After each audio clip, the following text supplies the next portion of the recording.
2026ರ ವಿಶ್ವವಿಖ್ಯಾತ ಮೈಸೂರು ದಸರೆಗೆ ದಿನಗಣನೆ ಆರಂಭವಾಗಿದೆ. ಇತ್ತೀಚಿನ ದಿನಗಳಲ್ಲಿ ಎಲ್ಲವೂ ಸಹ ರಾಜಕೀಯಮಯವಾಗ್ತಾ ಇದೆ. ದಸರಾ ಸಹ ಅದರಿಂದ ಹೊರತಾಗಿಲ್ಲ. ಕಳೆದ 2-3 ವರ್ಷಗಳಿಂದ ದಸರಾಗೂ ಸಹ ರಾಜಕೀಯ ಲೇಪನ ಇರುವಂಥದ್ದು. ಯಾಕಂದರೆ ಒಂದು ಕಡೆ ಮಹಿಷ ದಸರಾ ವಿವಾದ ಆಗಿತ್ತು, ಅದಾದ ನಂತರ ಭಾನು ಮುಷ್ತಾಕ್ ಅವರನ್ನ ಉದ್ಘಾಟಕರಾಗಿ ಕರೆದಿದ್ದು ವಿವಾದ ಆಗಿತ್ತು. ಇದೀಗ ಈ ಬಾರಿ ಹೊಸ ಸೇರ್ಪಡೆ ಕಂಬಳ. ಈ ಬಾರಿ ದಸರೆಯಲ್ಲಿ ಕಂಬಳವನ್ನು ಇಂಟ್ರೊಡ್ಯೂಸ್ ಮಾಡಬೇಕು ಅಂತೇಳಿ ರಾಜ್ಯ ಸರ್ಕಾರ ಬರದ ಸಿದ್ಧತೆ ನಡೆಸಿದೆ.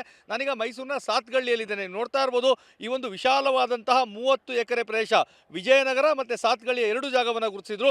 ಬಹುತೇಕ ಈಗ ನಾನು ನಿಂತಿರುವಂಥ ಈ ಒಂದು ಸ್ಥಳ ಏನಿದೆ, ಸಾತ್ಗಳ್ಳಿಯ 30 ಎಕರೆಯ ಜಾಗ ಬಹುತೇಕ ಫಿಕ್ಸ್ ಆಗಿರುವಂಥದ್ದು. ಈ ಜಾಗದಲ್ಲಿ 7 ರಿಂದ 8 ಕೋಟಿ ವೆಚ್ಚ ಮಾಡಿ ಕಂಬಳವನ್ನು ಹೊಸದಾಗಿ ದಸರಾದಲ್ಲಿ ಇನ್ಕ್ಲೂಡ್ ಮಾಡಬೇಕು ಅಂತೇಳಿ 150 ಜೋಡಿ ಕೋಣಗಳನ್ನು ಕರ್ಕೊಂಡು ಬಂದು ಕಂಬಳದ ಸವಿಯನ್ನು ಇಡೀ ವಿಶ್ವಕ್ಕೆ ಪಸರಿಸಬೇಕು ದಸರಾ ಮೂಲಕ ಅನ್ನೋದು ರಾಜ್ಯ ಸರ್ಕಾರದ ಒತ್ತಾಯ. ಇದೀಗ ಕಾಂಗ್ರೆಸ್ನ ಈ ಒಂದು ನಿರ್ಧಾರಕ್ಕೆ ಬಿಜೆಪಿಯ ಸಾಕಷ್ಟು ಮುಖಂಡರುಗಳು ವಿರೋಧ ವ್ಯಕ್ತಪಡಿಸಿದ್ದಾರೆ.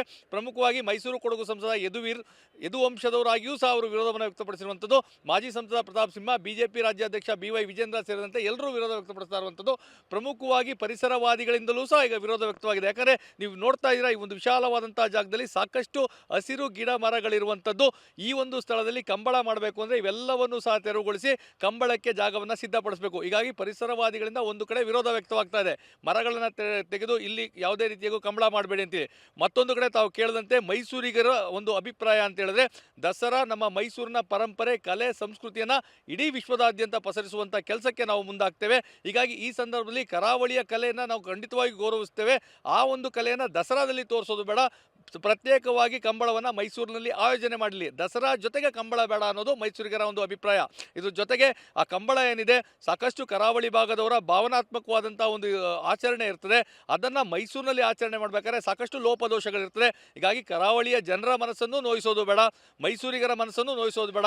ಕಂಬಳ ಕರಾವಳಿಗೆ ಸೀಮಿತವಾಗಿರಲಿ, ದಸರಾ ಮೈಸೂರಿಗೆ ಸೀಮಿತವಾಗಿರಲಿ ಅನ್ನೋದು ಇಲ್ಲಿರೋರ ಅಭಿಪ್ರಾಯ. ರಾಜ್ಯ ಸರ್ಕಾರ ಈಗಾಗಲೇ ನಿರ್ಧಾರ ಮಾಡಿದಂತಿದೆ. ನೀವು ನೋಡ್ತಾ ಇರ್ಬೋದು, ಎಲ್ಲ ಜಾಗವನ್ನು ಗುರುತಿಸಿರುವಂಥದ್ದು. ಇದೇ ಜಾಗದಲ್ಲಿ ಈಗಾಗಲೇ ಸಾಕಷ್ಟು ಮರಗಳನ್ನು ತೆರವುಗೊಳಿಸಿ ಈ ಸ್ಥಳದಲ್ಲೇ ಕಂಬಳ ಮಾಡಬೇಕು ಅಂತೇಳಿ ಸಿದ್ಧತೆಯನ್ನು ಮಾಡಿದ್ದಾರೆ. ಯಾಕಂದರೆ ಈ ಹಿಂದೆ ಬೆಂಗಳೂರಿನಲ್ಲೂ ಸಹ ಕಂಬಳವನ್ನು ಮಾಡಲಾಗಿತ್ತು.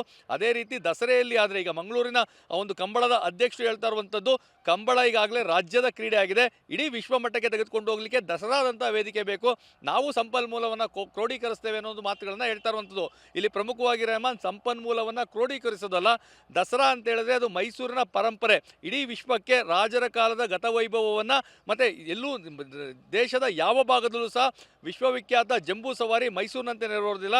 ನಾಡ ಅಧಿದೇವತೆ ಚಿನ್ನದ ಅಂಬಾರಿಯಲ್ಲಿ ಸಾಗುವಂಥದ್ದು ಎಲ್ಲೂ ಇರೋದಿಲ್ಲ. ಹೀಗಾಗಿ ಅದು ವಿಶಿಷ್ಟವಾದಂತಹ ಒಂದು ಪರಂಪರೆ ಇರೋದ್ರಿಂದಾಗಿ ಈ ಸ್ಥಳದಲ್ಲಿ ಕಂಬಳದ ಒಂದು ತುರುಕುವಿಕೆಯನ್ನು ಮಾಡಬೇಡಿ, ಅದನ್ನು ತಂದು ತುರುಕಿ ಯಾಕೆ ನೀವು ಇಬ್ಬರಿಗೂ ಅಂದರೆ ಕರಾವಳಿ ಜನರ ಮನಸ್ಸನ್ನು ನೋಯಿಸುವಂಥದ್ದು, ಮೈಸೂರಿಗರ ಮನಸ್ಸನ್ನು ನೋಯಿಸುವಂಥದ್ದು ಮಾಡ್ತೀರಾ? ಯಾವುದೇ ಕಾರಣಕ್ಕೂ ಹೊಸತನದು ಯಾವುದೂ ಬೇಡ, ಹೇಗೆ ಆಚರಣೆ ಇತ್ತು ಅದೇ ಆಗಲಿ ಅಂತ ಹೇಳ್ತಾ ಇರೋದು. ಆದರೆ ಈಗಾಗಲೇ ಈ ಒಂದು ತಾವು ಹೇಳಿದಂತೆ ದಸರಾವು ಸಹ ರಾಜಕೀಯ ಪ್ರೇರಿತವಾಗಿ ರಾಜಕೀಯವಾದಂಥ ಹೇಳಿಕೆಗಳಿಗೆ ಸೀಮಿತ ಆಗ್ತಾ ಇದೆ. ಮುಂದಿನ ದಿನಗಳಲ್ಲಿ ಇದು ಮತ್ತಷ್ಟು ಕಾವನ್ನು ಪಡೆದುಕೊಳ್ತದೆ. ಯಾಕಂದರೆ ಪ್ರತಿ ಬಾರಿಯೂ ಸಹ ದಸರಾ ವಿವಾದದಲ್ಲಿ ಈ ರೀತಿಯಾದಂಥ ವಿಚಾರಗಳಿಂದಲೇ ಉದ್ಘಾಟನೆ ಆಗ್ತಾ ಇರುವಂಥದ್ದು. ಕಳೆದ ಬಾರಿಯೂ ತಾವು ಗಮನಿಸಿದ್ರಿ, ಉದ್ಘಾಟಕರ ವಿಚಾರದಲ್ಲಿ ಸಾಕಷ್ಟು ಪರ ವಿರೋಧಗಳಾಗಿತ್ತು. ಇದೀಗ ಕಂಬಳದ ವಿಚಾರದಲ್ಲಿ ಆರಂಭಿಕವಾಗಿ ಅಂದರೆ ನಿನ್ನೆ ತಾನೇ ದಸರಾ ಹೈಪವರ್ ಕಮಿಟಿ ಮೀಟಿಂಗ್ ಆಗಿತ್ತು CM ನೇತೃತ್ವದಲ್ಲಿ.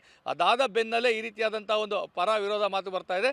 ಮುಂದೆ ಯಾವ ರೀತಿ ತಿರುವು ಪಡ್ಕೊಳ್ತದೆ ಕಾದು ನೋಡಬೇಕಾಗಿದೆ.